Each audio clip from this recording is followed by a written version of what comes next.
One of the greatest contributions of Ibn Khaldun is his theory of group mind. It is the active element which makes a group not merely to remain independent but also to make other groups with a weaker group mind subservient to it. He says that the state is founded on two moral principles: the active group mind and religion. There is no doubt that the mission of a divine messenger has the potentiality of a tremendous binding force, and if the mission is successful, it may lead to the creation of the group mind and finally the state itself. It is for this reason that Ibn Khaldun considers religious faith to be one of the forces which help the foundation of state. While it is quite possible for a group with an active group mind to acquire dominion over another.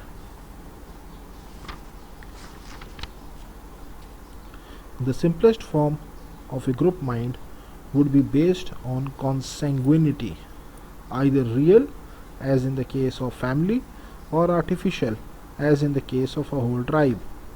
But the essential thing is that there should be an active group mind ready to hold its own against other groups. Ibn Khaldun instances the case of clients who attached themselves artificially to certain families or tribes, and then their group mind became a part and parcel of the group mind of the family or tribe, as the case may be.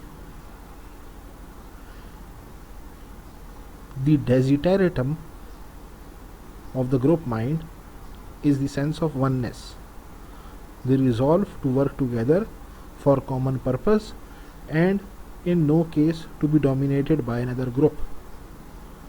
It is group mind which makes the tribes of the desert retain their independence, which lasts only so long as it exists.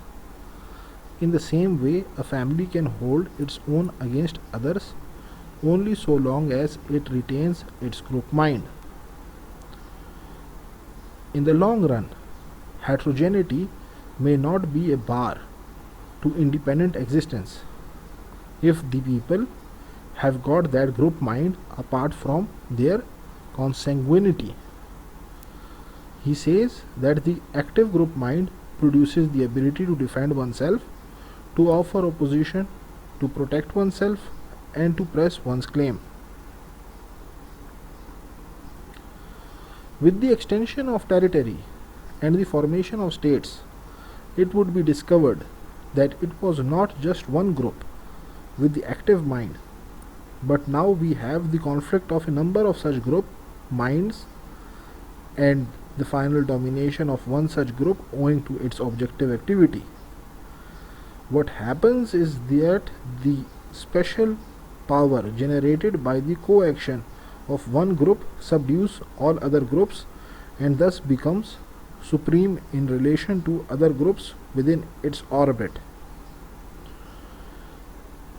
Ibn Khaldun lays such a great stress on active group mind that he bases even nobility on whether those who claim to be noble have a share in the group mind of the ruling group.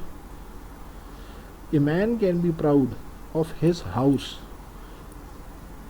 only when he can count distinguished persons as his ancestors, and at the same time those belonging to it have certain personal qualities leading to their participation in the group mind.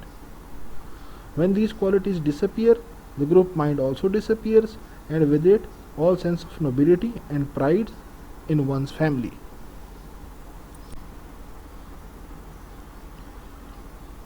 States. When a state is formed by an interplay of group minds, it soon reaches its limits in the matter of extent. It should also be noted that the life of a state, or rather its basis, is generally limited to 3 generations, or on the average to 120 years. Like human beings, the state is also prone to the accident of birth, growth, decay, and death. The group idea begins among the people of the nomadic peoples when men lead healthy, robust lives, and time comes when, by their superior qualities, they overpower their enemies and begin to rule over them.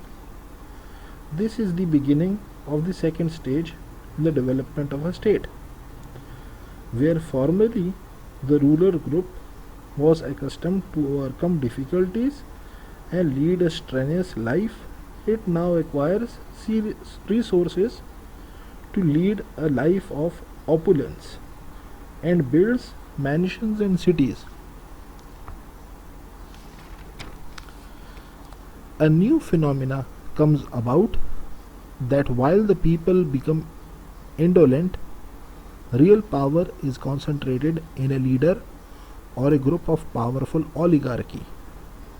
The group mind, which brought about the formation of state, begins to disappear, and no feeling but that of submission to the command of the ruler is either known or is tolerated.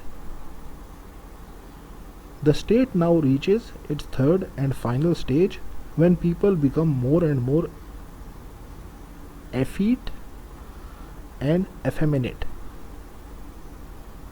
and only a distant memory of the past remains.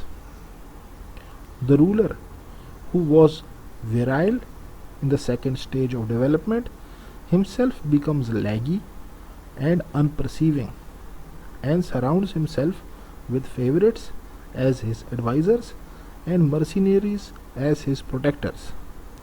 The end soon comes, and the state, which was once a source of awe to its neighbors, finally falls a prey to one of them.